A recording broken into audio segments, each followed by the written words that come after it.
형사고소를 할 때 많이 오해하시는 부분이 나는 피해자니까 고소만 하면 수사기관이 다 알아서 해주겠지라고 생각하시는 건데요. 같은 맥락에서 형사고소를 할 때 꼭 변호사가 있어야 하나 이런 질문을 많이 하시는 것 같습니다.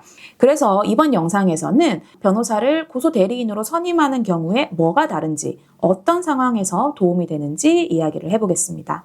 사실관계도 복잡하고 법리적인 검토도 필요한 사건은 일단 처음부터 고소인이 어떤 죄로 고소를 해야 하는지부터 헷갈릴 수가 있습니다.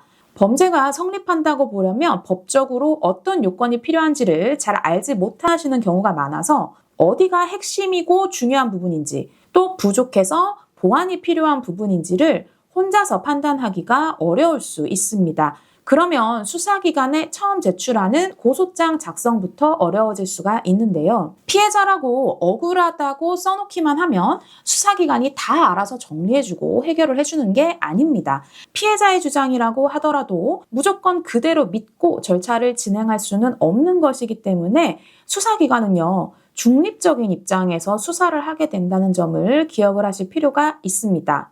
고소장이 접수가 되면 보통 고소인 조사를 한 번은 하게 되고 사건에 따라서는 한 번 이상 조사를 받는 경우도 있는데요. 피해자이긴 해도 수사기관에 혼자 출석을 하는 게 심리적으로 크게 부담이 될 수가 있습니다. 그런데 변호사를 선임을 하게 되면 고소인이 출석을 할 때 변호사가 같이 가서 조사를 받는 동안 옆에 동석을 할 수가 있습니다. 이때 수사관의 질문에 대해서 변호사가 대신 대답을 하는 건 아니고 답변은 고소인이 직접 해야 됩니다. 그러면 고소인 조사에서 변호사가 무슨 의미가 있냐 이러실 수 있는데, 첫째로는 조사 전에 어떤 질문이 나올지 예상을 해볼 수가 있고 고소인이 차분하게 설명을 할 수 있도록 준비를 할 수가 있습니다. 둘째로 조사가 이루어지는 동안 변호사는 수사관이 하는 질문의 의도를 파악하고 수사의 방향이나 쟁점을 이해할 수 있기 때문에 사건이 지금 어떻게 진행되고 있는지 파악을 하고 이후에 필요한 부분들을 준비해서 의견서를 낸다든지 추가 증거를 제출한다든지 하는 식으로 보완을 하는 게 원활해집니다.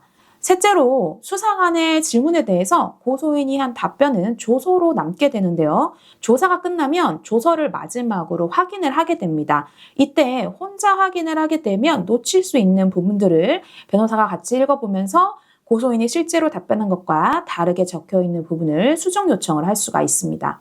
이번 영상에서는 형사고소를 할 때 어떤 때 변호사를 선임하는 게 좋고 어떤 도움을 받을 수 있는지에 대해서 알아봤습니다. 참고하시고 도움이 되시길 바랍니다.